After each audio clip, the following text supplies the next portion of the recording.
இயேசு கிறிஸ்துவின் இணையற்ற நாமத்தில் கர்த்தர் நன்மையானதை தருவார் என்கிற ஆண்டவர் கொடுத்த வாக்கு தத்தத்தோடு கூட சேர்ந்து கிறிஸ்துவில் விசுவாச ஊழியங்களின் சார்பில் உங்கள் அனைவருக்கும் என்னுடைய அன்பான வாழ்த்துதல்களை தெரிவித்துக் கொள்கிறேன்.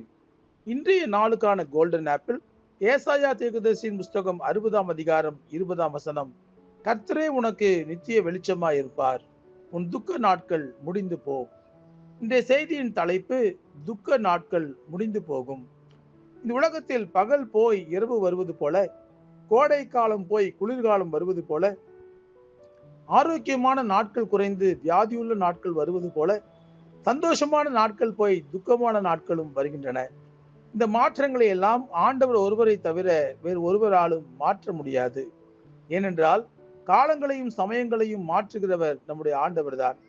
மாறுகிற எந்த சூழ்நிலையையும் பார்த்து ஏன் ஆண்டவரே இப்படி மாற்றினீர் என்று ஆண்டவரை பார்த்து கேட்பதற்கு நமக்கு அதிகாரம் கிடையாது. கடுமையான வெப்பத்தில் இருக்கும்போது கொஞ்சம் மழை பெய்து தட்பவெப்பநிலை குளிர்ச்சியானால் நன்றாக இருக்குமே என்றுதான் நம்முடைய மனம் இயங்குகிறது. அதுபோல துக்ககரமான காரியங்களை சந்திக்கும் போது நம்முடைய துக்கம் எப்போது மாறும் என்று நம்முடைய மனமும் இயங்குகிறது. நமக்கு தேவையான மகிழ்ச்சியை நாம் போய் மளிகை கடையில் விலை கொடுத்து வாங்க முடியும். அப்படியே ஏதாவது ஒரு பொருள் நமக்கு சந்தோஷத்தை கொடுத்தாலும் அந்த சந்தோஷம் நமக்கு நிரந்தரமாக இருப்பதில்லை. அப்படியானால் யார் நமக்கு நிரந்தர சந்தோஷத்தை கொடுக்க முடியும்? ஆண்டவர் ஒருவரால் தான் முடியும். இஸ்ரவேலின் மேல் சவுலை ராஜாவாக்கினதற்காக கர்த்தர் மனஸ்தாபப்பட்டதின் நிமித்தம் சாமுவேல் சவுலுக்காக துக்கித்துக் கொண்டிருந்தார். ஆண்டவர் சாமுவேலை அப்படியே விட்டுவிடவில்லை. எந்த மட்டும் துக்கித்துக் கொண்டிருப்பா என்று சாமுவேலை பார்த்து ஆண்டவர் கேட்டார்.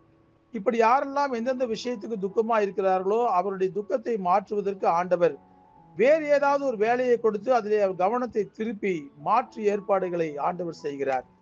துக்கமாய் இருந்த சாமுவேலுக்கு தாவீதை அபிஷேகம் பண்ணுகிற வேலையை கொடுத்து சாமுவேலின் மனதை ஆண்டவர் மாற்றினார். அதுபோல வேதத்திலே இழப்புகளை சந்தித்த பலர் துக்கத்தோடு கூட இருந்தார்கள். யாக்கோபு மரித்த போது எகிப்தியர் 70 நாட்கள் துக்கம் கொண்டாடினார்கள். யோபு பக்தன் பிசாசினால் சோதிக்கப்பட்ட போது தனக்குண்டான எல்லாவற்றையும் இழந்து பரிதாபமான நிலைக்கு தள்ளப்பட்டார். என் துக்கம் சொல்லி முடியாது என்று யோபு புலம்பினார். யோபுவின் துக்கம் மகா கொடியது என்று பரிசுத்த வேதாகமத்தில் வாசிக்கிறோம். மார்த்தாள் மரியாள் வீட்டில் அவருடைய சகோதரன் லாசர் இறந்த போது மிகப்பெரிய துக்கம் அவருடைய குடும்பத்தில் ஏற்பட்டது. இப்படி வேதத்திலே பல துக்ககரமான சம்பவங்களை குறித்து நாம் வாசிக்கலாம். ஆனால் மாற்றம் ஒன்றே மாறாதது. எல்லாவித துக்கங்களிலும் இருந்து ஆண்டவர் அவர்களை நம்புகிற எல்லா மனிதர்களையும் விடுவிக்கிறார். அதன் மூலம் துக்க நாட்களை அவர் முடிவுக்கு கொண்டு வருகிறார். ஆகவே நமக்கு அதிகமான துக்கம் ஏற்படும் பொழுதெல்லாம் நம்ம இருதயத்தை ஆண்டவரை நோக்கி திருப்ப வேண்டும். துக்க நாட்களினால் உடனே நம்மால் அதை செய்ய முடியாவிட்டாலும் செய்துதான் ஆக வேண்டும். உன் துக்க நாட்கள் முடிந்து போகும் என்று ஆண்டவர் நமக்கு கொடுத்திருக்கிற வாக்கு தத்தத்தை நாம் விசுவாசிக்க வேண்டும்.